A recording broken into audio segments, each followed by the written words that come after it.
ఇయాలటికి సర్కార్లో 2 లక్షల కొలువులు బాకీ ఉన్నాయి.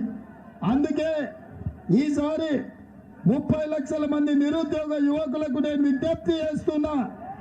అందుకే ఈ ఎన్నికల్లో ఈ 30 లక్షల మంది నిరుద్యోగ యువకులు మీరే కథానాయకులై మీరే కథన రంగంలో దిగి మీ 30 లక్షల మంది నిరుద్యోగ యువకులు మీ తల్లి తండ్రివి, మీ నాయనమ్మది, మీ తాతది, మీ కుటుంబంలో నీ ఓటుతో పాటు అదనంగా మీ కుటుంబ సభ్యులై 4 ఓట్లు కాంగ్రెస్ పార్టీకి ఏపిస్తే 1,50,00,000 ఓట్లు కాంగ్రెస్ కు వస్తాయి.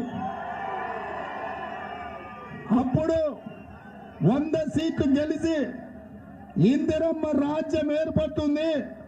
డిసెంబర్ 9 నాడు ఎల్బీ స్టేడియంలో కాంగ్రెస్ ప్రమాణ స్వీకారం చేసి మీ 2 లక్షల కొలువులకు మొదటి మంత్రివర్గంలోనే సంతకం పెట్టి సంవత్సరం తిరిగే లోపల మీకు కొలువులు ఇచ్చే బాధ్యత కాంగ్రెస్ది.